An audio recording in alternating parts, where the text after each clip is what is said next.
Good morning, अस्सलाम वालेकुम। Rising Pakistan में आपको कहेंगे खुशामदीद। मेरे साथ है मोहम्मद शुएब, मेरे साथ है Sabeen Farooq. Good morning. Rising Pakistan में आपको कहते हैं वेलकम। हफ्ते का आखिरी शो, आज जुम्मा है, जुम्मा मुबारक हमारे तमाम देखने वालों को।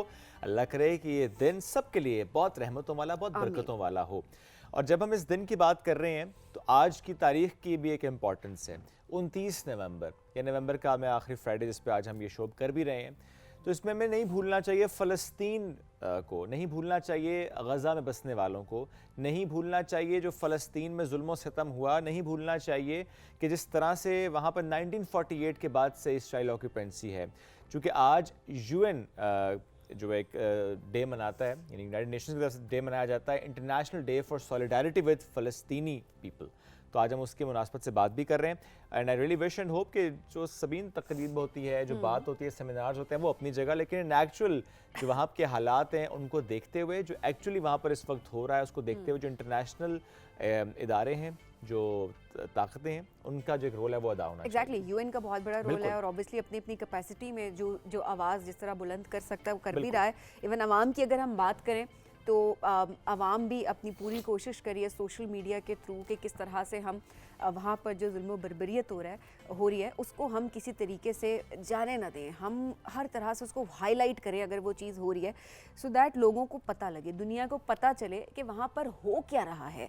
अगर हम सब खामोश होकर बैठ जाएंगे तो जाहिर सी बात है खामोशी से वहाँ पर कितने लोग हैं, कितने बच्चे हैं जिनको शहीद किया जा रहा है, वो तमाम लोग जितने फ़लस्तीनी हैं वो सब हमारी तरफ देख रहे हैं कि किस तरह से हम उनके लिए आवाज़ उठाएंगे, उनके लिए बात करेंगे। तो आज अपनी अपनी कैपेसिटी में आप जो भी कर सकते हैं आप वो करें।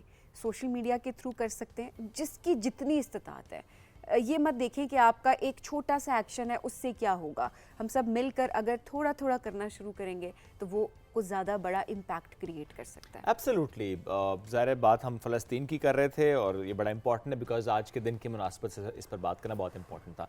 आगे बढ़ते हैं, आज के दिन की ही मुनासबत से मज़ीद बात करेंगे। आज के राइजिंग पाकिस्तान में यूँ तो हमने बहुत से ज़बरदस्त मेहमान बुलाए हैं, बहुत से ज़बरदस्त मौज़ूआत हैं जिस पर हमें बात करनी है, लेकिन एक टॉपिक आज ऐसा थोड़ा सा कॉमन आपको इसलिए लगेगा चूँकि आजकल हमें हर घर में नज़र आ रहा है कि हम रात को स्पेशली जब इकट्ठे बैठे होते हैं, गपशप लग रही होती है, तो मूंगफली का इस्तेमाल हो रहा होता है। तो मूंगफली पे यूँ तो बहुत सी मीम्स भी बनती हैं, मूंगफली पे बहुत सी बातें भी होती हैं। एक सबीना को आपको अपना बचपन भी याद हो तो वो क्या हम गाते थे ना, मूंगफली में दाना नहीं, हम तुम्हारे नाना नहीं, ऐसी बहुत सी और चीज़ें भी होती थी। हाँ, वैसे ऑनेस्टली कितना याद आता है ना वो सारा टाइम इस तरीके से ऑब्वियसली हम सब एंजॉय कर रहे होते हैं। हम सबकी यादें, जाहिर सी बात है आज के बच्चे भी वैसे ऐसे करते हैं। शुएब के टीवी देखने अगर बैठे हैं तो वो मूंगफली खा रहे हैं। एक मतलब एक रात को जो एक टाइम होता था ना कि आप ये शाम का जो स्नैक होता था, स्पेशली रात की बात करूँ, शाम को तो चाय होती है, लेकिन रात में जो स्नैकिंग हो रही होती थी डिनर के बाद या डिनर से कुछ देर पहले, तो वो बैठ कर सब मूंगफली खाते थे। अब भी ऐसा आपको लगता है ऐसा कि हमारे बच्चे टेक्नोलॉजी में इतने खो गए कि वो टेक्नोलॉजी के साथ उन्होंने किस तरह दुनिया में चलना है अपने घर वालों के साथ बदलाव जरूर आया, लेकिन वही बच्चे जो अब मूंगफली खाते थे कनेक्टेड, वो बड़े होके मूंगफली खा रहे हैं। यानी मैं अपनी बात कर रहा हूँ तो हम अभी तक कनेक्टेड है। हम मूंगफली का जो एक पूरी रिवायत है उसको लेकर चल रहे हैं कि सर्दियों की शामों में या चले रातों में अच्छी भुनी हुई मूंगफली, भाई ऐसे वैसे नहीं चाहिए हमें। ओह अच्छी। अच्छा, ये भी आज हम सवाल रखेंगे कि यूँ तो पाकिस्तान के हर इलाके की मूंगफली की अपना एक जायका है, लेकिन जब हम मुख्तलिफ इलाकों की मूंगफली को कंपेयर करते हैं, कुछ की राय ये है कि गुजर खान की मूंगफली का जायका बहुत अच्छा होता है, कुछ कहते हैं तलागंग की जो मूंगफली है वो सबसे उम्दा होती है। तो आज हमें सवाल रखेंगे कि अच्छा वाकई तलागंग, चकवाल या फिर गुजर खान या फिर कोई और इलाका, बल्कि आप हमें व्हाट्सएप करके ज़रूर बताएं कि अगर आपके इलाके में मूंगफली है तो क्या आपको लगता है कि उस जैसा जायका किसी और इलाके की मूंगफली में नहीं होता? अच्छा जी, लेकिन ये जो अभी मेरी खांसी की आवाज़ है ना इसकी ये मूंगफली की भी एक वजह ज़रूर होती है। हाँ। सर्दियों में वो तमाम लोग मतलब क्योंकि उससे गला थोड़ा सा, हम साइड इफ़ेक्ट्स पे हम क्यों ना बात करें साइड इफ़ेक्ट्स पे भी कि एक्सेसिव एवरीथिंग इज़ बैड। जब आप बहुत ज़्यादा खाना शुरू कर देते हैं तो जाहिर सी बात है उसमें आपका जो है वो गला ख़राब हो सकता है और ज़ाहिर आपको खांसी आ सकती है। तो कोई बात नहीं, ये सर्दियों की सौगात है, तो खांसी भी सर्दियों की सौगात है। अच्छा, इसमें एक बात और भी है ना, इसमें ये भी कहा जाता है कि अगर आपने मूंगफली खाने के बाद पानी पिया तो फिर खांसी आती है। ऐसी बात है। हाँ। तो वो हम जैसे लोग कुछ ऐसा कर देते होते हैं। तो ऐसी गलती ना करें, मूंगफली के साथ आप पानी ना पिए। अच्छा, मतलब गलती मूंगफली की नहीं है, गलती आपके तरीके की है। हाँ, आप पानी पहले पी लें, मूंगफली बाद में खाएं। अच्छा, और इसके अलावा जो बेनिफिट्स की हम बात करते हैं, एक तो ज़ाहिर है मज़ा अपनी जगह के भी इंजॉय ईटिंग पीनट्स, लेकिन अदरवाइज उसकी जो हेल्थ बेनिफिट्स होते हैं आज उस पर भी डिटेल से हम बात करेंगे। इसके अलावा हम आपको सैर भी कराएंगे, लेकिन कहाँ की सैर कराएंगे, रखते हैं सरप्राइज, एक ब्रेक की तरफ बढ़ते हैं, ब्रेक से वापस आएंगे, फिर आपको पहाड़ों पर भी लेकर जाएंगे और फिर मैदानी इलाकों की मूंगफली से मुतालिक भी डिटेल से बात करेंगे। रहिए हमारे साथ, दिस इज राइजिंग पाकिस्तान।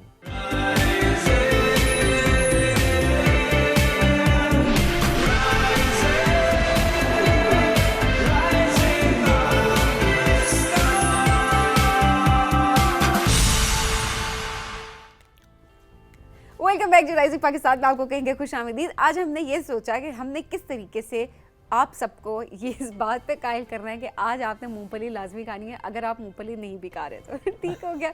आज हमने तकरीबन हमारे मेजॉरिटी ऑफ द हमारा जो शो है वो हमने यही कोशिश की, मेजॉरिटी ऑफ द हमारा जो शो है हमने कोशिश ये की है कि हमें किस तरह से मूंगफली पे बात करनी है। अच्छा, पाकिस्तान के मेरे दिमाग में वाकई चढ़ चुकी है।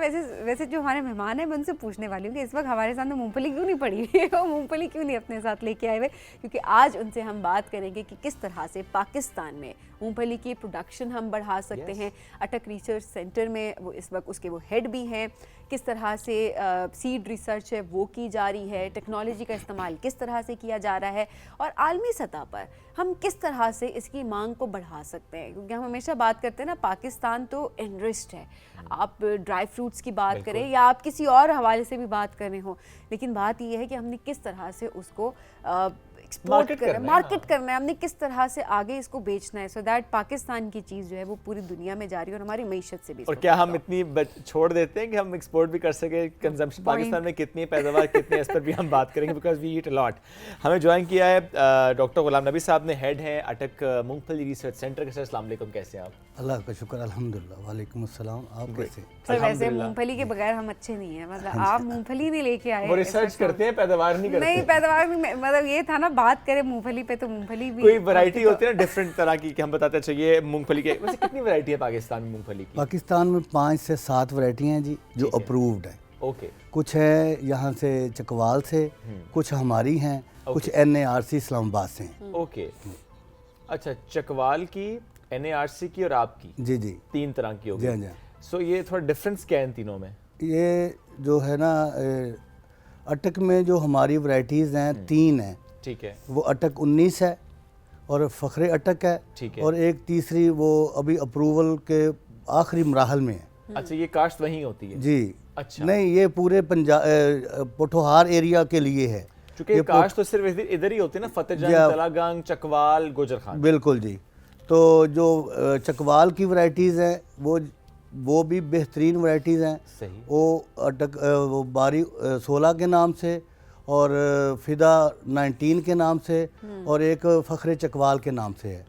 तो जो NARC की है वो NARC 19 जो है वो सबसे बेहतरीन वैरायटी है। तो ये देख के मालूम हो जाता है आपको, हमें तो ज़रा पता सिर्फ मूंगफली है, लेकिन आपको देख के पता चल जाता है कि ये अब इतने मुश्किल नाम मुझे याद भी नहीं, फ़ख्रे चकवाल के अलावा मुझे कुछ याद नहीं है। जी जी, ये देख के अंदाजा हो जाता है कौन सी वैरायटी है। फ़ख्रे अटक भी बेहतरीन है, वो भी आपको याद रह जाएगा। नहीं, लेकिन देख कर अंदाजा हो जाता है, क्योंकि हम तो जब मूंगफली ले रहे होते तो हमें तो एक जैसी लग रही होती है। आप लोगों की रिसर्च एक्सपर्टीज है तो देख कर फौरन पहचान सकते हैं कि या उसके ना जो अंदर दाना होता है ना, गिरी, जिसको उस पे एक ख़ास लाइनें होती हैं। अच्छा। जिसकी वजह से हम पहचान लेते हैं कि ये फलां वैरायटी है, ये फलां वैरायटी है। जब दाना पक जाता है ना, उस पर एक ख़ास लाइनिंग आ जाती है, कलर आ जाता है, तो उसकी वजह से ये फिर मालूम हो जाता है कि फलां वैरायटी है, फलां। जबरदस्त। इस साल पैदावार कितनी हुई है वैसे मूंगफली की पाकिस्तान में? इस दफ़ा जी सूरत हाल ये है कि बहुत ज़्यादा टेम्परेचर हाई रहा है और बारिशें लेट हुई हैं, तो पैदावार ओवरऑल पंजाब में जो है वो कम हुई है। अच्छा। क्योंकि फ्लावर जो थे वो शेटरिंग हो गई थी ज़्यादा टेम्परेचर की वजह से। सही। और दूसरा ये जो बारिशें लेट होने की वजह से फ्लावरिंग लेट हुई है। जितने फ्लावर शुरू से होते थे उतने नहीं हो सके, जिससे पैदावार कम हुई। और ये भी मसला बना है कि आखिर में एक हेरी कैटरपिलर एक कीड़ा का है जो इसको मुकम्मल तौर पर खा जाता है, उसने इसके पौधे को ज़्यादा नुकसान पहुंचाया और उसकी वजह से फ्लावरिंग भी डिस्टर्ब हुई है। तो जब फ्लावरिंग डिस्टर्ब होती है, फर्टिलाइजेशन नहीं होती ज़्यादा टेम्परेचर की वजह से, तो पैदावार कम होती है। ओवरऑल जो पिछले साल पैदावार थी उससे पैदावार कंपैरेटिवली 25% कम है। ओके, तो ये तो फिर हम अपनी ज़रूरत ही पूरी कर लें तो बड़ी बात है। हम तो ये हमेशा ही हम यही करते हैं कि पाकिस्तान में जितनी मूंगफली भी होती है ना, हम भून के ही खा जाते हैं। हमारी जो ज़रूरियात है ना अल्हम्दुलिल्लाह पूरी हो जाती है। इस बार भी पूरी हो जाएगी। अच्छा, लेकिन इस प्रोडक्शन के हवाले से मजीद काम करने की ज़रूरत नहीं है क्या कि नहीं, हम फिर हम एक्सपोर्ट भी कर सकें? हम जी इसको ज़रूरत business- है जी। प्रोडक्शन के हवाले से जो अभी मौसम का जो सिनेरियो चल रहा है, जो टेम्परेचर ज़्यादा हो रहा है, बारिशें लेट हो रही हैं, तो ऐसी वैरायटियों पर काम होना चाहिए, रिसर्च होनी चाहिए जो हीट रेजिस्टेंट हो। तो आप लोगों ने करना है ये काम? जी वही कर रहे हैं जी। ओके। हाँ जी वही कर रहे हैं। ये मैडम ने पूछा है कि होना चाहिए, हो रहा है। सही है। यानी ड्राउट रेजिस्टेंट पे और हीट रेजिस्टेंट पे वैरायटियों पे काम हो रहा है। सही। क्योंकि हमारी जो अटक 19 है वो इस वक्त सबसे ज़्यादा ड्राउट रेजिस्टेंट वैरायटी है। अच्छा। हाँ जी, वो अगर बारिशें 3 माह भी तक ना हो तो ये सरवाइव कर जाती है, बिल्कुल ख़त्म नहीं होती। ठीक है, तो ये बहुत शानदार वैरायटी है हीट रेजिस्टेंट के लिए। ठीक है। तो कब तक हम इसका देखेंगे रिजल्ट, इम्पैक्ट कब तक आएगा? क्योंकि आप कह रहे हैं काम अभी हो रहा है। नहीं, ये जो 19 है ना ये तो अप्रूव्ड वैरायटी है। अटक 19 जो है ना ये अप्रूव्ड है और ठीक ये है। हीट रेजिस्टेंट भी है, ड्राउट रेजिस्टेंट भी है। सही है। ये सबसे आला वैरायटी है इस वक्त, जो हमारी जो इस वक्त का सिनेरियो है टेम्परेचर का उसको कवर कर रही है। नहीं तो फिर जितनी भी इस वक्त प्रोडक्शन हो रही है उसमें कितने फीसद अटक 19 को यूज़ किया जा रहा है? क्योंकि जिस तरह आपने कहा कि काम हम हो ना चुका है। जी अटक 19 को प्रोवाइड करते हैं जो भी ज़मींदार हमारे पास आते हैं ना। अच्छा। और दूसरा हम उनको कहते हैं कि अपना सीड तैयार करें। ओके। क्योंकि जो ये अटक रिसर्च सेंटर है ना जी मूंगफली का, ये छोटा सा इदारा है। इसमें हमारे पास एरिया बहुत कम है, तो हम ज़्यादा पैदावार सीड की नहीं कर सकते। सही। तो हम ज़मींदार को 20-20 किलो मन सीड देते हैं और ये बताते हैं कि कैसे हम सीड को खुद तैयार करेंगे। ज़मींदार अपना सीड तैयार करे और दोस्तों की भी दे और अपनी ज़रूरत को भी पूरा करे। चलें, ये बड़ी इंपॉर्टेंट चीज़ है कि एजुकेट कर दिया जाए कि किस एजुकेट तरीके हम से हर आपने हर करना है। ज़मींदार को जिसको ये सीड देते हैं उसको एजुकेट भी करते हैं। चलें। और बहुत से प्रोग्रेसिव फार्मर्स जो हैं वो ये हमारी प्रैक्टिस को अडॉप्ट कर रहे हैं और अब दूसरे दोस्तों को भी सीड दे रहे हैं। ओके। अच्छा। अच्छा, वैसे कम एरिया में भी काश्त हो जाती है? जैसे हम देखते हैं ना कि घरों में लोग लॉन्स में या बैकयार्ड्स में हम देखते हैं चेरी टमाटोज काश्त कर रहे होते हैं। क्या मूंगफली भी ऐसी वैरायटी होती है कि कोई ऐसी वैरायटी मूंगफली की जो कि लोग घरों में अपने बैकयार्ड्स पे किसी लॉन में कोई स्पेस हो लगा लें, पॉट्स में लगा हाँ लें? जी, वेजिटेबल की जो जैसे किचन गार्डनिंग करते हैं ना, वो उसका मामला ये है कि वो छोटे छोटे एरियाज़ पे आपने चंद पौधे टमाटर के लगा दिए, चंद धनिए के लगा दिए, चंद पालक के लगा दिए। ये ऐसी क्रॉप नहीं है। नहीं है, ये नहीं क्योंकि लगा अगर सकते। इसके चंद पौधे लगाएंगे तो उसको उससे आपको पैदावार चंद ग्राम चंद किलो मिलेगी। क्रॉस पॉलिनेशन नहीं होगी? नहीं, ये क्रॉस पॉलिनेटेड नहीं है, ये सेल्फ पॉलिनेटेड है, प्योरली सेल्फ पॉलिनेटेड है। अच्छा, इसमें फिर फूल का क्या चक्कर है इसमें? इसमें फूल जो है ना खुद ब खुद अंदर फर्टिलाइज हो जाता है। मेल एंड फीमेल पार्ट जो है ना ये फ्लावर के अंदर ही है। ओके। जी हाँ, ये प्योरली सेल्फ पॉलिनेटेड क्रॉप है। तो इसको सेल्फ जो कंटेमिनेशन है ना कोई नहीं, पोलन कंटेमिनेशन तो कोई फिर नहीं। कम एरिया में क्यों नहीं काश्त हो सकती? सर कम एरिया में इसलिए नहीं काश्त हो सकती कि चंद पौधे आप लगाएंगे ना जितने, तो उसमें से आपको पैदावार थोड़ी आएगी, थोड़ी मिलेगी। लेकिन मिलेगी जैसे आप टमाटर काश्त करते हैं ना, आपको 1-2 टमाटर हांडी के लिए ज़रूरत होती है। चलो रोजाना के लिए। अपने शाम की मंजिल के लिए तो मिल जाएंगे। बात ये कर रहे हैं ना कि दूसरी घर के बात लिए तो ये मिल है जाएगी। कि वो चंद दिन की क्रॉप होती है ना कि आपने लगाई, जरूरत पूरी कर ली। अच्छा, ठीक है, ये sustain नहीं 8 कर माह की सकते। क्रॉप है। ठीक है। 8 माह आप किचन गार्डनिंग करते रहेंगे, फ्लावर पानी देते रहेंगे, 8 महीने में मिलेंगी इतनी तो सी फिर मूंगफली? थोड़ी सी मिलेगी क्योंकि आपने एरिया थोड़ा सा लगाया हुआ है। बिल्कुल ठीक है। अच्छा, शौक के तौर पे जो कुछ लोगों को शौक होता है ना कि हाँ जी। कोई कुछ नया ट्राई करे, कुछ करते रहे, बहुत ही वेले हाँ, हैं वो उसके लिए थोड़ा एरिया बढ़ा लें, फिर थोड़ी एरिया बढ़ा लें। ये यहाँ जरा आपके पास एरिया अगर ज़्यादा हो आप तो फिर अगर करें। एक कनाल में आप लगाते हैं 3.5 से 4 किलो गिरी लगेगी और उसमें से आपको 2 मन मिल जाएगी, 2 से 2.5 मन। सही। तो ये तो मज़ा आएगा ना, यानी हम दो ये तो ढाई वैसे सही है। 8 माह आपने मेहनत भी की, खिदमत भी की, तो बाद में आपको 2-2.5 मन मिले तो सही, तो मिल रहा है कि बंदा रिश्तेदारों के पास जाए तो जरा लेके जाए साथ लेके तो जाए। उसको हाँ तो जी, अच्छा, क्यों तो अच्छा, तभी आप इतनी लगा मेहनत करी रिश्तेदारों को दे दे दुआएं लेंगे। तभी लेके जाएंगे ना जब आप इतनी उगाएंगे तो। सही यही बात बात है, है, ज्यादा वो उगाएंगे तो लेके मरलों में ये क्रॉप लगाने वाली नहीं है। सर वैसे अगर हम प्रोडक्शन जिस तरह आप बता रहे काम ऑलरेडी हो भी रहा है, जी। अगर मेजर स्केल पे अगर काम हो जाए और हम एक्सपोर्ट भी करें, जाहिर है आप अपनी ज़रूरत तो जाहिर है हम नहीं भी पूरी कर पा रहे होते कि हम कह रहे हैं कि नहीं, हम ही खाएं हम ज़्यादा इसमें बेहतर हो। पूरी कर रहे हैं अल्हम्दुलिल्लाह। अच्छा इसमें ठीक पूरी है। कर रहे अब मईशत को कितना फ़ायदा हो पाकिस्तान की? मईशत क्या को स्कोप है? ऐसे फ़ायदा हो सकता है कि हमारा जो किसान है ना जी, अगर इसको ज़्यादा से ज़्यादा काश्त करें और फिर जो प्राइवेट सेक्टर है वो वैल्यू एडिशन की तरफ आ जाए। ओके। वैल्यू एडिशन की मैं बात करता हूँ कि इसमें 50% तक आयल है और ओमेगा 3 आयल फैटी एसिड है जो सबसे ज़्यादा सेहत के लिए बिल्कुल ऐसे ही। फ़ायदेमंद है और उससे ब्लड प्रेशर का इलाज होता है। ये हार्ट हेल्दी आयल है। तो जब ये आयल आप इस्तेमाल करेंगे तो जो आयल पे हम इंपोर्ट पे जो पैसा डॉलर्स ज़ाया दे कर रहे हैं वो हैं, कम हो जाएंगे वो ना, कम हो जाएंगे ठीक। डॉलर्स। दूसरा, जब आप वैल्यू एडिशन की तरफ जाते हैं तो इससे बहुत ज़्यादा जो ज़मींदार को फ़ायदा होगा। पहले अगर सिर्फ भून के खाने के लिए है तो 600-700 रुपये किलो सही। लेके जाएगा। तो जब आप वैल्यू एडिशन की तरफ सेक्टर आ जाता है, प्राइवेट सेक्टर, तो वो ज़्यादा से ज़्यादा उसको मूंगफली चाहिए होगी, तो ज़्यादा से ज़्यादा लेने के लिए ज़मींदार ज़्यादा उगाएगा बिल्कुल ठीक और है। उसको ज़्यादा पे करेगा ना। जो जो सेक्टर है, प्राइवेट सेक्टर है, वो ज़्यादा वो पे उसको करेगा ज़्यादा तो पे किसान करेगा। को मेहनत जब किसान का को फल ज़्यादा मिलेगा। मेहनत का निमुल बदल मिलेगा, वो ज़्यादा से ज़्यादा कमाएगा, तो यही उसके लिए वो खुशहाल incentive होगा, होगा। पाकिस्तान खुशहाल होगा। जब पाकिस्तान खुशहाल होगा तो लामहला मईशत भी इंशाल्लाह बेहतर होगी। बिल्कुल ऐसे डॉक्टर साहब, थैंक यू, आपने बड़ी अच्छी बात की। जब किसान खुशहाल होगा ज़रा अल्टीमेटली हम पूरे पाकिस्तान की बात करते हैं कि इसका जो इम्पैक्ट है पूरे पाकिस्तान में आता है। Thank you once again for joining us today जी, बड़ा अच्छा लगा बात करके। और आज मैंने सभी ने कोशिश भी की सीखने की, लेकिन डिसाइड यही हुआ है कि हम नहीं बैक यार्ड पे लगा सकते, स्पेस कम है। एक बड़ी हाँ, स्पेस चाहिए थोड़ी ताकि ज़्यादा आप space हो मेहनत तो। करें जब तो उसका एक फल आपके सामने आए। ऐसा ना हो असल में कि आप- लॉन्ग ड्यूरेशन की क्रॉप है ना। बिल्कुल, आपने कहा लंबी सात लगा आठ सके माह। क्रॉप, चलिए जी, बिल्कुल हम ऐसे। बढ़ते हैं एक ब्रेक के जाने। ब्रेक से जब वापस आएंगे तो आज हम जरा ये भी डिस्कस करेंगे कि मूंगफली खाने के फायदे क्या हैं। यह है rising Pakistan.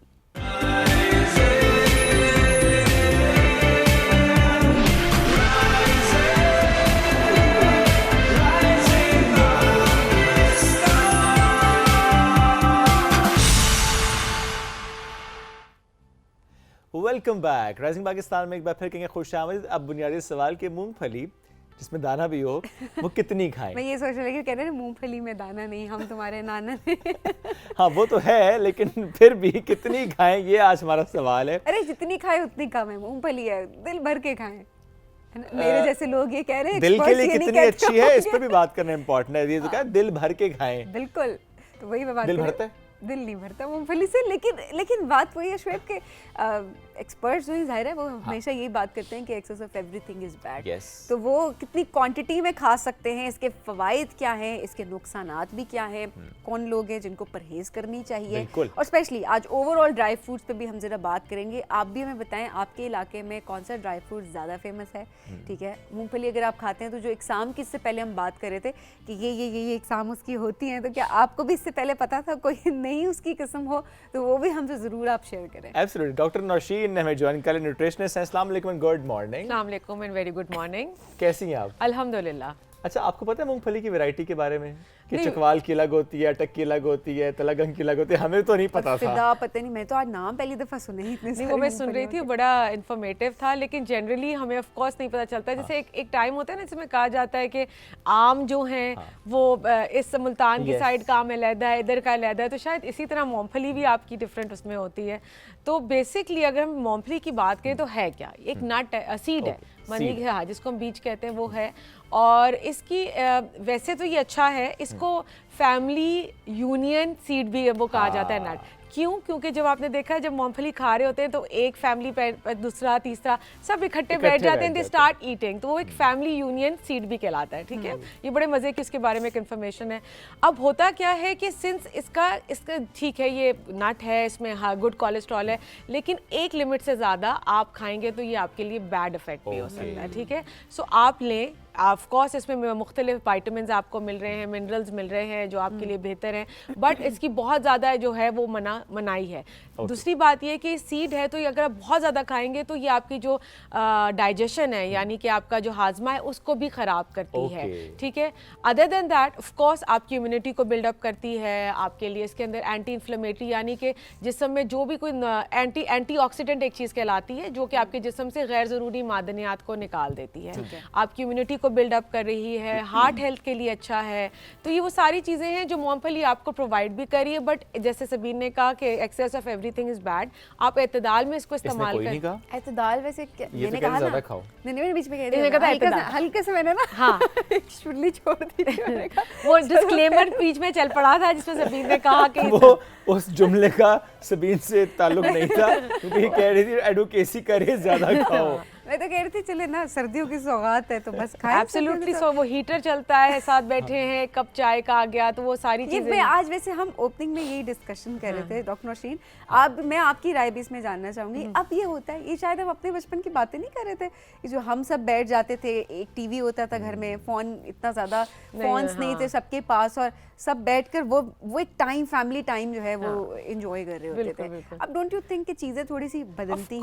Of course they are. हमारे बच्चों को वैसी आदत नहीं रही, हम उनकी इतनी डाइवर्जन्स हैं। हमारे लिए तो वो होता था ना कि यू नो आपके पेरेंट्स बैठे हैं पूरे दिन में एक टाइम पे, you are also looking forward to that है।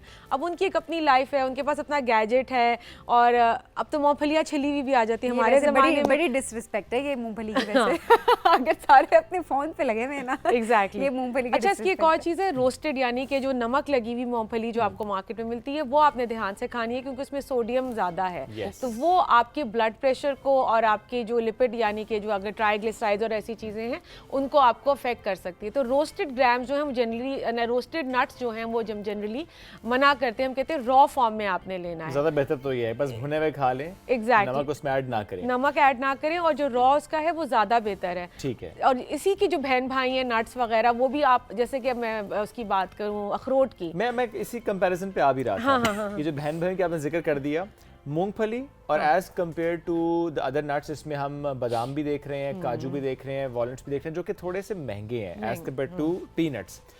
अब महंगे हैं, मूंगफली थोड़ी सी आपको मुनासिब दाम मिल जाती है, क्या न्यूट्रिशनली इक्वल होती है? यानी हम ये कह सकते हैं ठीक है if you can afford those nuts तो मूंगफली खाएं, उसमें इक्वल आपको चीजें मिल रही हैं? अनफॉर्चुनेटली नो, मैं नहीं कह सकती, लेकिन उसमें फ़ायदा है, लेकिन उतना नहीं जैसे कि अगर अखरोट के बारे में बात करते हैं या हम बादाम के बारे में बात करते हैं, पिस्ते के बारे में बात करते हैं, तो इनमें ना मुख्तलिफ जैसे सेलेनियम है जिनका अक्सर नाम लेती हूँ, जिंक है, आपका मैग्नीशियम है, ये बहुत सारी चीज़ें, और ये आपकी स्किन के लिए भी अच्छे हैं। ये जब वो बड़ी एग्जाम्पल देते हैं क्योंकि उसका अखरोट की शक्ल बिल्कुल आपके ब्रेन जैसी है, तो वो एंड इट हेल्प्स, वो आपकी कॉग्निटिव फंक्शन को इम्प्रूव करने में हेल्प करता है।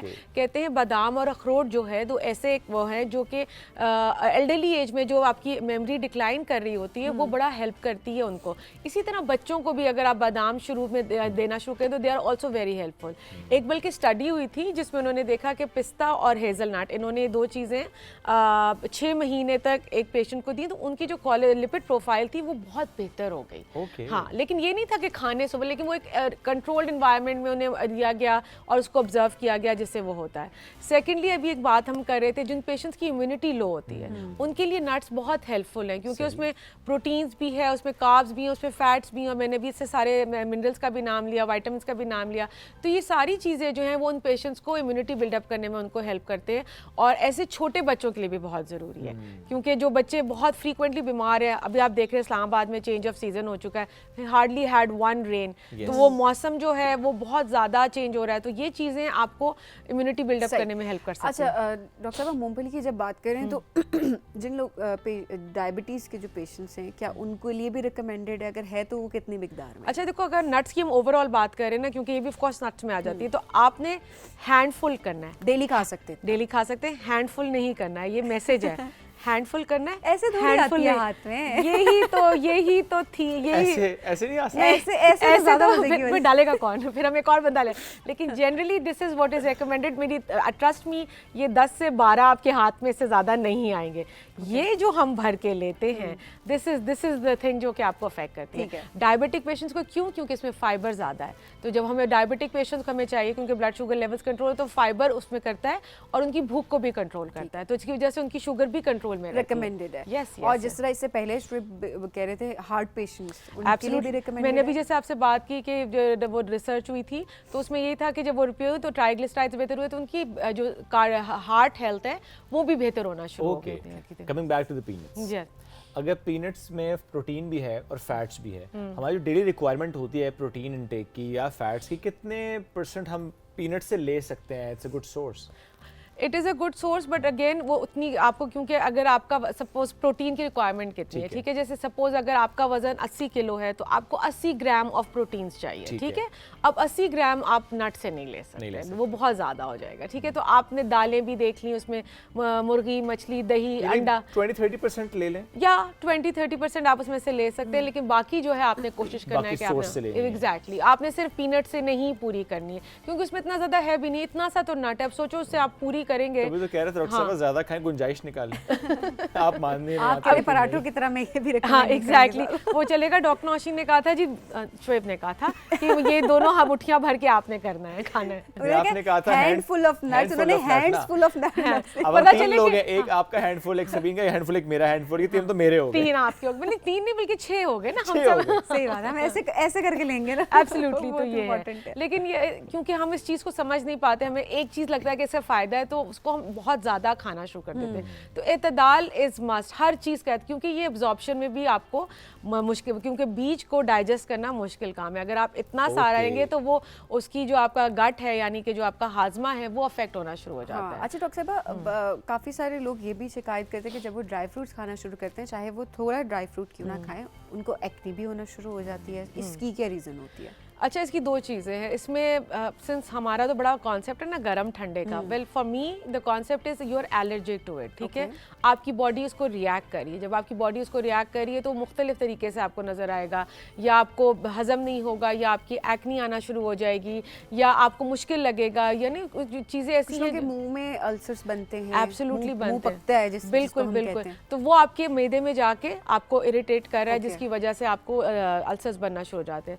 सो आपने इस चीज़ का खास ख्याल रखना। और छोटे बच्चों में भी कहते हैं ना, 1 साल से पहले आप उनको नट्स नहीं देते, क्योंकि गॉड फॉरबिड अगर उन्हें कोई नट एलर्जी हो तो आपको नहीं पता, वो फिर एक इमरजेंसी सिचुएशन हो जाती है। जब होती है ड्राई फ्रूट्स की जो एलर्जी है, वो सबसे होती है किसी स्पेसिफिक किसी ड्राई फ्रूट से हो सकती है, फिर आपको फिर टेस्ट करवाना पड़ता है? आपको टेस्ट करवाना पड़ता है। ज़्यादातर अखरोट से होती है, हेज़लनट से होती है, जो ज़्यादातर देखने में आया है, और बादाम से कभी कभार, लेकिन हेज़लनट और अखरोट जो हैं ये 2 चीज़ें जिससे आपको, वॉलनट से आप काफ़ी पेशेंट्स वॉलनट से बहुत कॉमन नजर आता है, बहुत कॉमन नजर आता है वो, नहीं खा सकते एग्जैक्टली। तो वो है जो नहीं खा सकते उनका दिमाग पर तेज नहीं होता या किसी और चीज से उनके दिमाग दिमाग से का किसी और चीज से हम ऐसे से कहेंगे, उनसे कहेंगे बादाम खा के देख ले, या हम उनसे कहेंगे और डाइट में चीजों को देखे शायद उससे लेकिन दिमाग तेज कर दिमाग तेज कर, दिमाग तो बहुत जरूरी है ना, जरूरी है, इसके बगैर कैसे चलेंगे हम? एग्जैक्टली। अच्छा, मूंगफली खाने के बाद लोगों को खांसी की शिकायत भी होती है, हम क्या गलती ऐसी करते हैं कि खांसी होती है? सबको नहीं होती, किसी किसी को होती है। अगेन जो नट है, देखो उसमें आपके पास ऑयल कंटेंट है, ठीक है, जो फैट्स मैंने मेंशन किए हैं।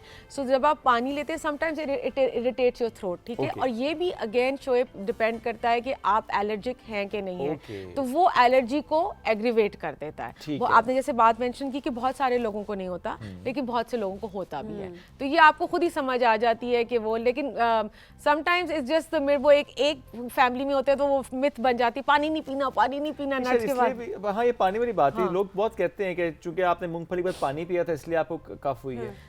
2 चीज़ें जो मैंने देखा है, एक तो है हमारे यहाँ नट्स ना, हम उसको रोस्टेड फॉर्म में भी यूज़ कर रहे हैं ना, जो वो प्रोसेस टाइम में आपने कहा आपको नहीं पता उसमें क्या क्या चीज़ें एडेड थी, उसके बाद आपने पानी ले लिया, आपका थ्रोट अगेन सेंसिटिव था, उसने फ़ौरन से रिएक्ट किया। अगेन डिपेंड करता है कि आपकी बॉडी टाइप क्या है, आप उसको रिएक्ट कर रहे हैं, आपको एलर्जी तो नहीं है, ये सारी चीज़ें हैं। वेट गेन होता है या वेट लूज होता है नट से? हाँ, इसकी 2 चीज़ें हैं। देखो, अगर आप इसको बहुत ज़्यादा खाएंगे तो it's going to weight gain, आपको बहुत ज़्यादा से, मैंने लोगों को बाकायदा एक टाइम पे आधा आधा किलो बादाम अखरोट खाते हुए देखा है। यस यस, उन्हें पता भी नहीं। आधा किलो। जी जी जी जी, very rich people, very rich people, very rich. अभी तो चलगोजे की मैंने बात ही नहीं की है। हमने पूरे डिस्कशन में चलगोजा का नाम ही नहीं लिया। वो हम तो भाई एक मिनट, हमारी last time औकात कब से खाया बाहर था है। चलगोजा? मुझे तो याद भी आई नहीं डोंट है। इवन रिमेंबर कि मैंने लास्ट टाइम चलगोजा कब खाया। अरे इतने भी हम बूढ़े नहीं, लेकिन मुझे याद है कि जब बचपन में हम खाए थे। बचपन में रेडियो पे मिलते थे और हम इतने चलगोजे आते थे। अब तो रेडियो पे रुल रहे होते थे एंड नाउ इज आज गॉन। देखें। एग्जैक्टली,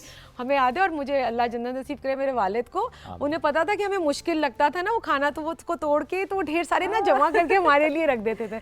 अब तो हम सोच भी नहीं सकते। अच्छा, वैसे अब कहते हैं ना कि आपको किसी की मोहब्बत को अगर आजमाना है तो कोई चलगोजा एक तो वो आपको चलगोजा खरीद के ला के दे, बेशक छिला थोड़ा हुआ। ही ला के दे। दूसरा ये कि वो आपको छील कर भी दे। अगर लेकर आता है तो वो तो फिर आप कहें भाई ये तो क्या बात हो गई है।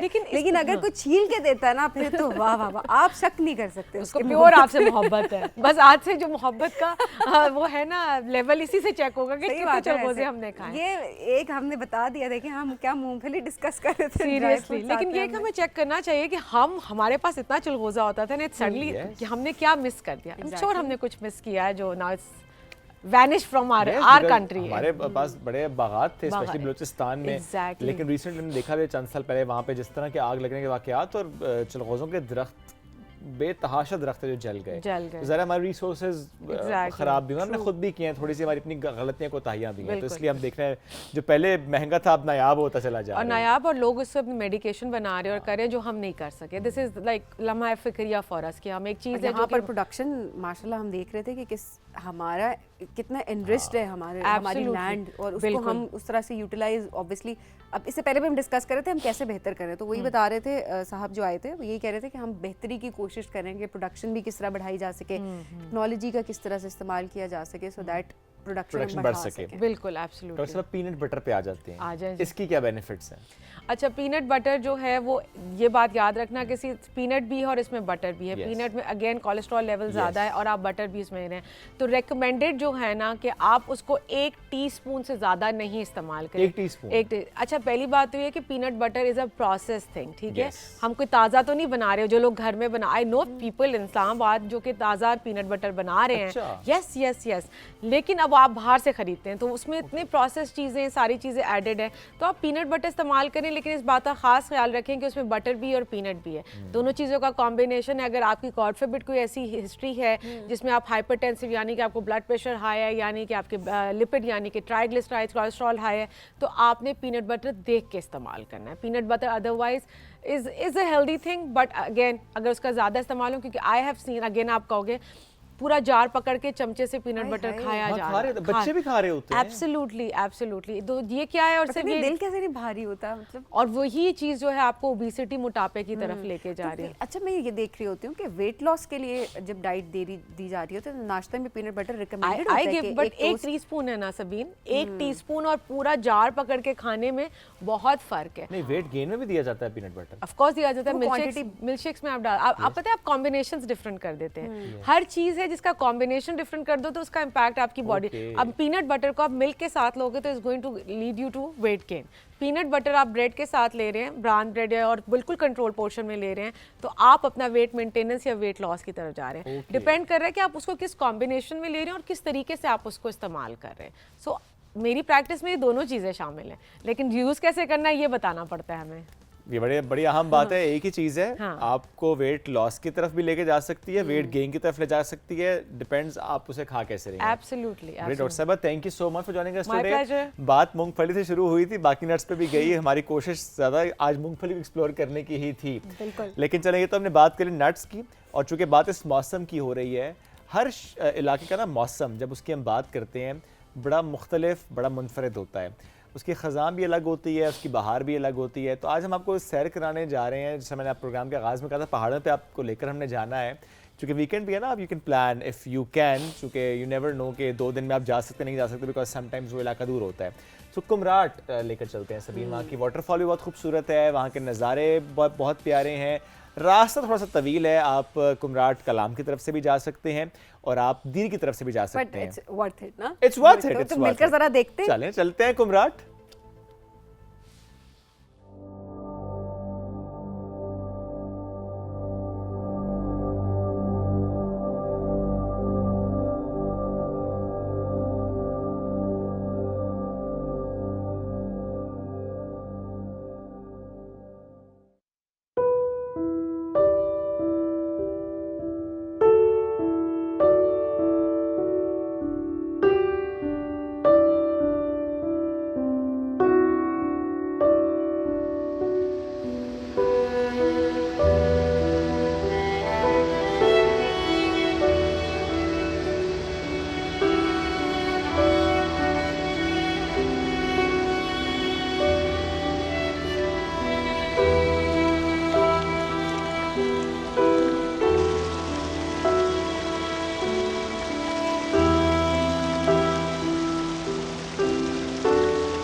पाकिस्तान में आपको कहेंगे खुशामदीद। और अब ज़रा बात करते हैं स्किन से मुतल्लिक, क्योंकि जब मौसम चेंज हो रहा है तो हम सोशल मीडिया पे भी देख रहे होते हैं कि इन्फ्लुएंसर्स तो आ ही जाते हैं, उनका भी सीज़न आ जाता है, लेकिन लेकिन लेकिन एक्सपर्ट एडवाइस लेनी बहुत इंपॉर्टेंट है, क्योंकि बहुत सारे लोग पोस्ट कर रहे होते हैं कि उनकी स्किन, कुछ कहते हैं बहुत ड्राई होना शुरू हो गया है, कुछ कहते हैं बहुत ऑयली होना शुरू हो गया है, कुछ को एक्नी आना शुरू हो गया है, और उसके साथ साथ कुछ लोग कहते हैं कि जी पिगमेंटेशन शुरू हो गई है हमें, और पैचेस बनना शुरू हो गए। बहुत सारी जो मौसम चेंज होने के साथ, और स्पेशली विंटर के लिहाज से जिन लोगों की स्किन ख़राब होना शुरू हो जाती है, तो वो लोग बहुत ज़्यादा कंप्लेन कर रहे होते हैं। लेकिन विंटर में क्या स्किन के रूटीन होनी चाहिए आप लोगों की?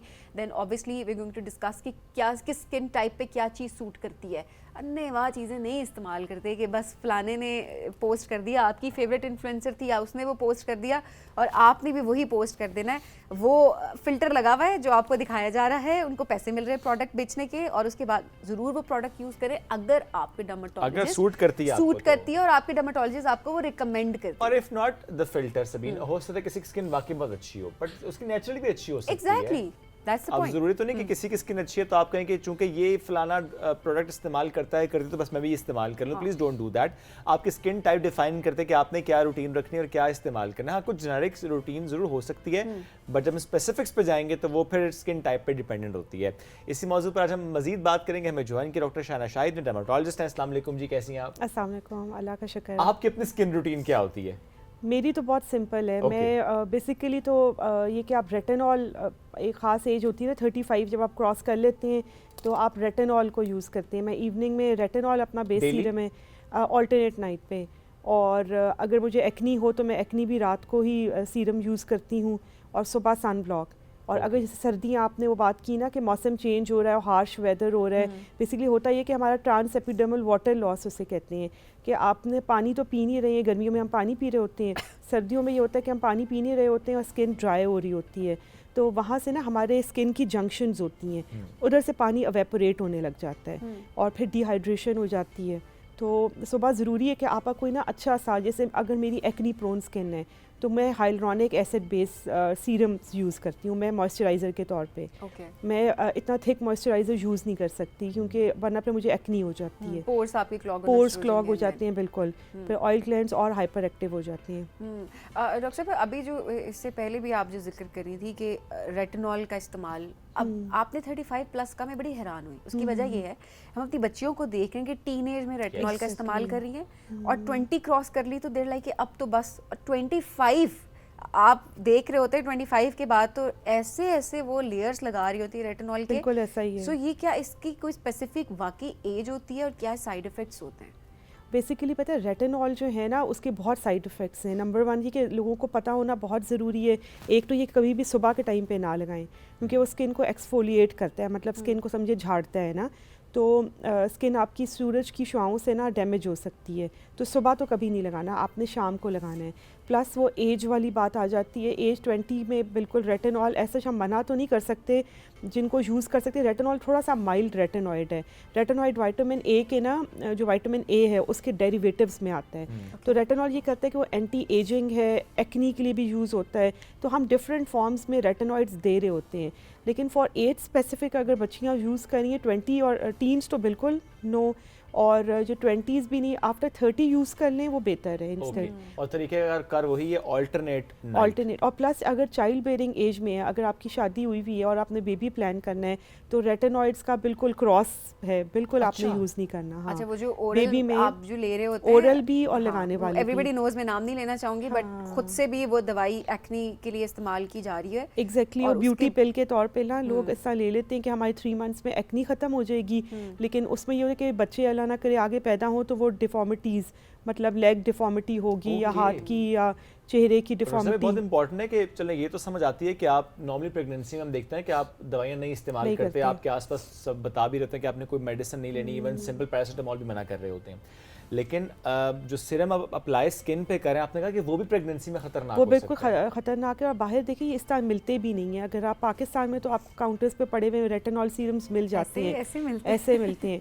लेकिन आप अगर बाहर चले जाएं तो वो डॉक्टर की प्रिस्क्रिप्शन के बगैर नहीं मिलते हैं ना। अच्छा। तो यही बात है, इसी वजह से वो नहीं प्रिस्क्राइब करते हैं। क्वांटिटी कितनी है कि आप कितना यूज़ करें? जिस तरह आप कह रही हैं कि 30 के बाद आप इस्तेमाल करें रात को अपनी रूटीन में शामिल करें, मॉइस्चराइज़र से पहले, मॉइस्चराइज़र के बाद, और उसकी क्वांटिटी कितनी होनी चाहिए? बेसिकली पता है रेटिनॉल जो है ना उसको हमेशा आप फॉर्मुलेशन में लें Okay. जिसमें एक मॉइस्चराइज़र एडेड होता है। अब ना फॉर्म अब वो ज़माना चला गया कि एक रेटिनॉल सीरम आ गया उसको हमने लगा लिया। अब ना फॉर्मुलेशंस आ गई हैं कि आपके रेटिनॉल सीरम में हाइलुरोनिक एसिड भी है, सेरामाइड्स भी हैं, सेक्वालिन होती है वो भी मॉइस्चराइज़र ही है, और नायासिनामाइड। ये सबसे बेस्ट कॉम्बिनेशन है। तो आप जब भी लें ना रात में तो आप हाइलुरोनिक एसिड और रेटिनॉल को कंबाइन कर लें।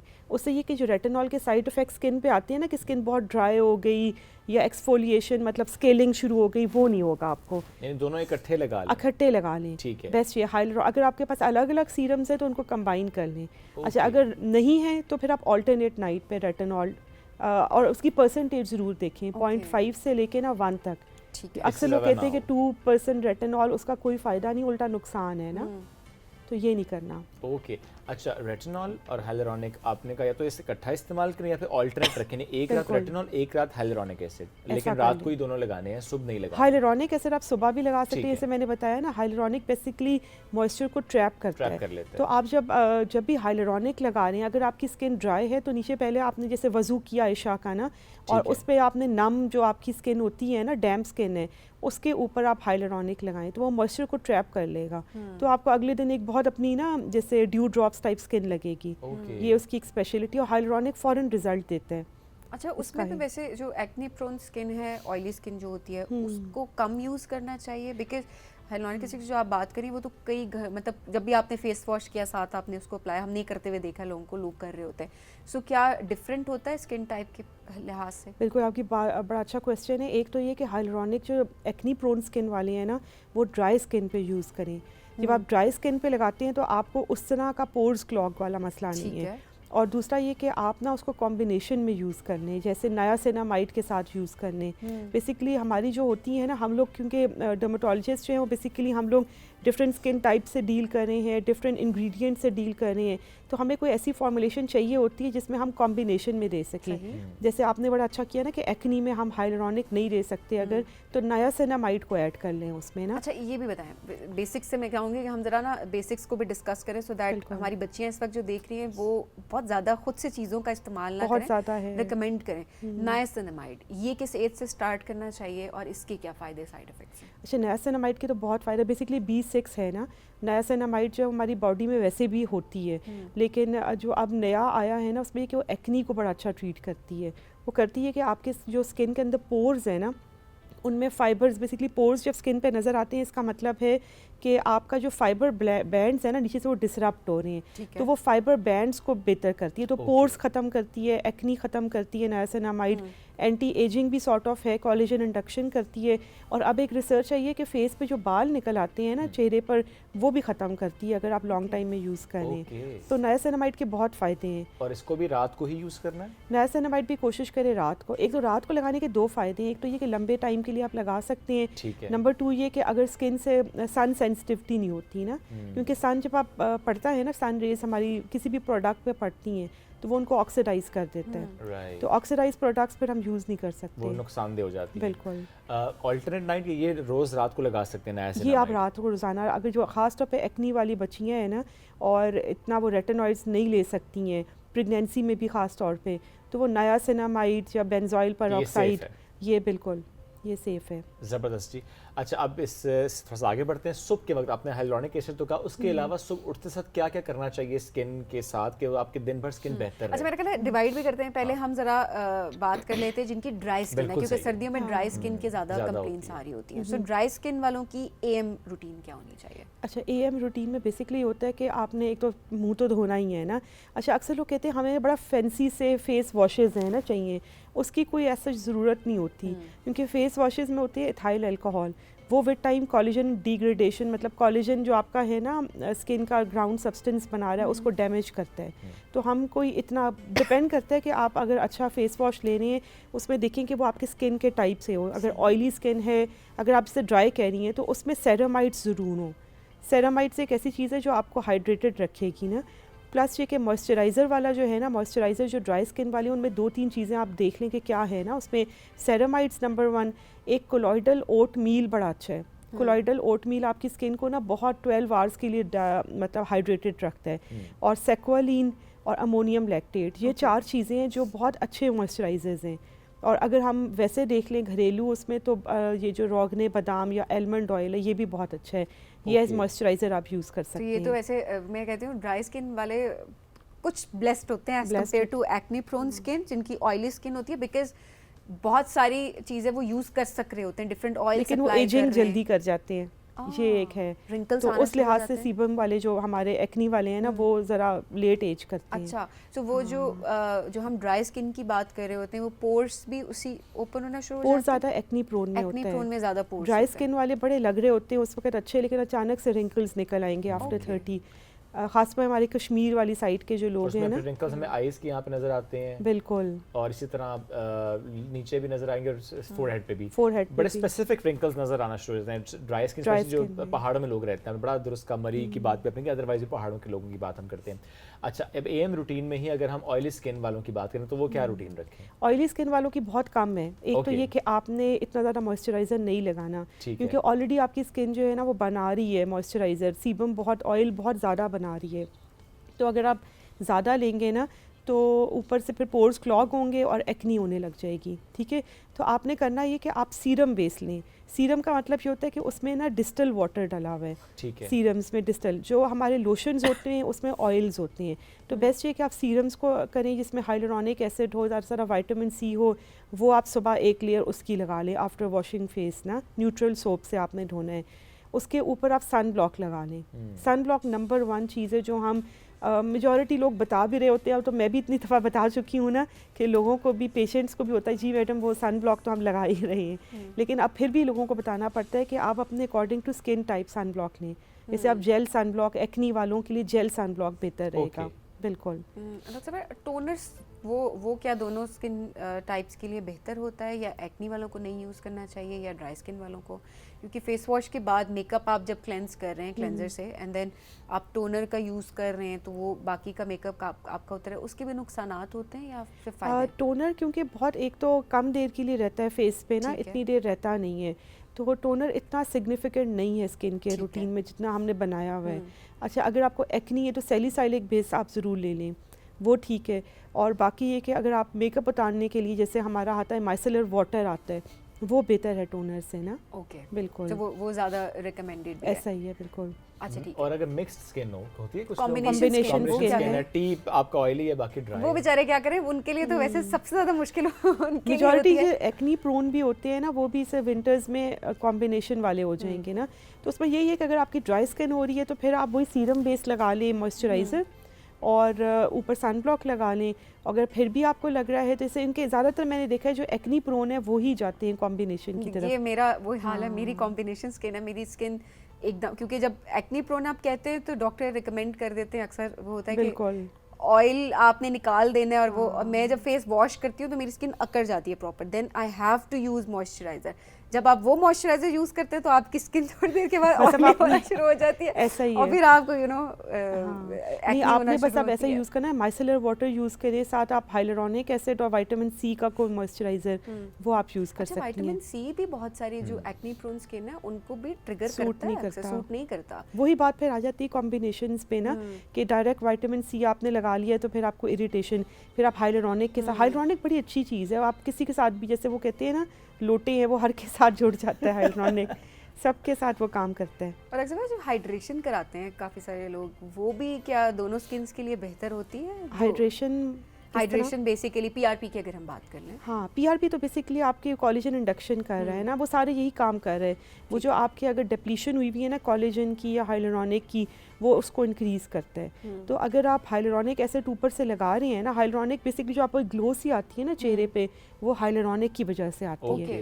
तो और अगर आपने चाहते हैं ना ड्यूई सी स्किन हो तो वो आप हाइलुरोनिक एसिड लगाएं तो काफ़ी हो जाता एंड देन है। शॉर्ट टर्म है, आप अगर उसको कंटिन्यू नहीं कर रहे। हाँ, और इसका रिजल्ट लेकिन फ़ौरन आ जाता है। जैसे आप रेटिनॉल कंटिन्यू करना पड़ता है, आपको बार-बार करवाना पड़ता है फिर ये प्रोसीजर? पीआरपी नहीं, पीआरपी आपने सेशंस होते हैं उसके 3 to 4 होते हैं, जो मैक्सिमम 5 होते हैं। और जैसे अगर यंग स्किन है उसमें एक दफ़ा जैसे पीआरपी फेशियल, हम उसको वैम्पायर फेशियल कहते हैं, आपका ब्लड लेके ही हम लोग इंजेक्ट करते हैं और उससे ग्रोथ फैक्टर्स आते हैं ना, ठीक है। तो वो वंस इन अ वाइल भी आप करा सकते हैं, ठीक है, बल्कि उसका- बहुत उसका ज़्यादा भी फायदा नहीं कराना चाहिए, वरना फिर आपकी स्किन ना वो उभरी सी लगने लग जाती है। ओके, जरा excess of everything Excess is of bad. everything. Discussion को कंटिन्यू करते हैं डॉक्टर साहब, एक छोटी सी ब्रेक की तरफ बढ़ेंगे, ब्रेक से वापस आएंगे, कुछ सवाल हमारे भी हैं, आप भी सवाल अपने में व्हाट्सएप कर सकते हैं, हमें हमारे साथ रहिए, वापस आएंगे। This is Rising Pakistan.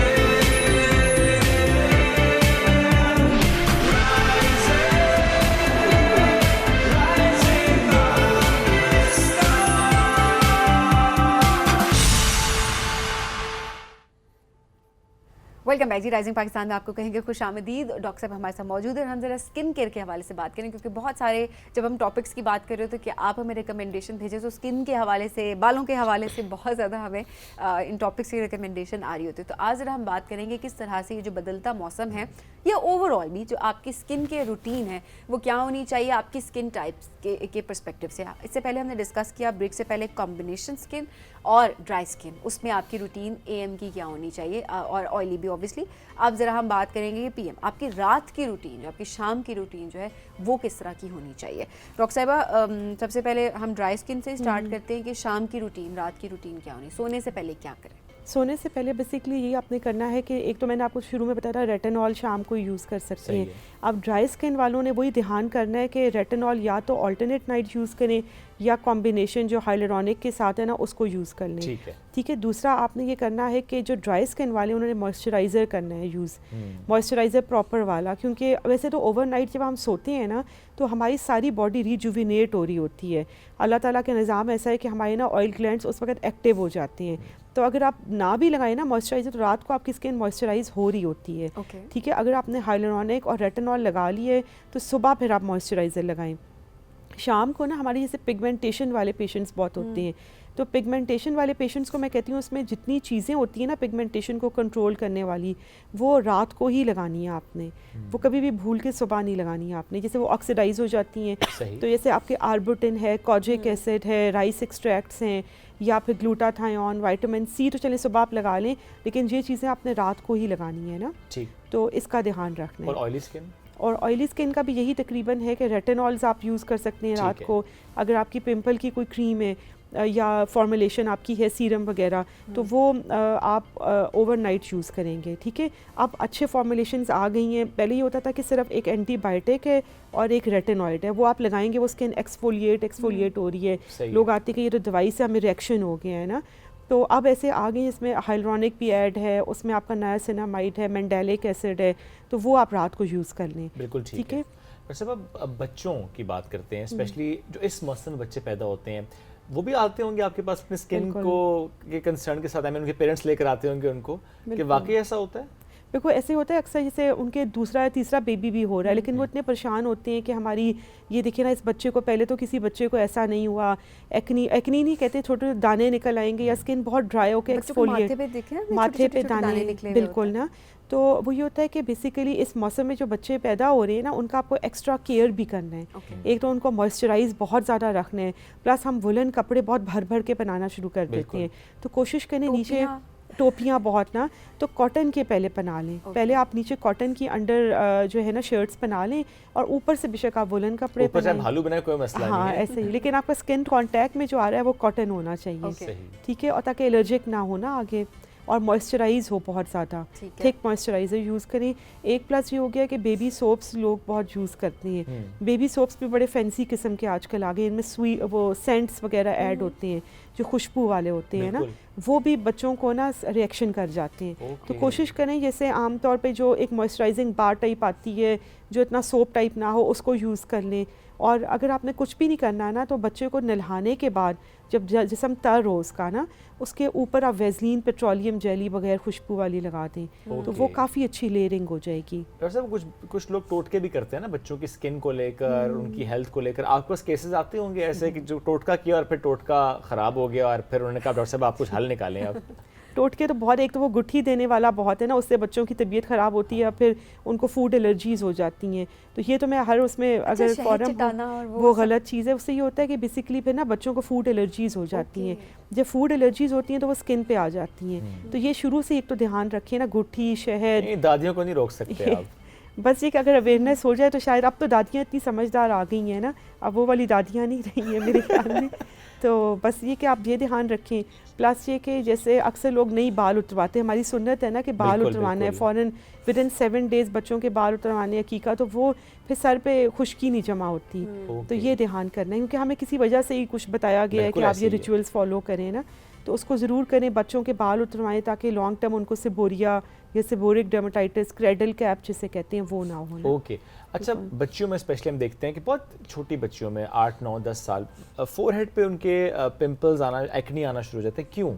उसकी नंबर 1 कॉज यही है कि डेंड्रफ होती है मेन। ठीक है। ठीक है, डेंड्रफ को रूल आउट करें। अगर डेंड्रफ नहीं है ना, तो हो सकता है कि बच्चे ना आजकल बड़े तेज़ हो गई हैं, बच्चियाँ ख़ास तौर पे, वो ना ऐसा ये इन्फ्लुएंसर्स को देख के उन्होंने अपनी एक रूटीन बनाई होती है।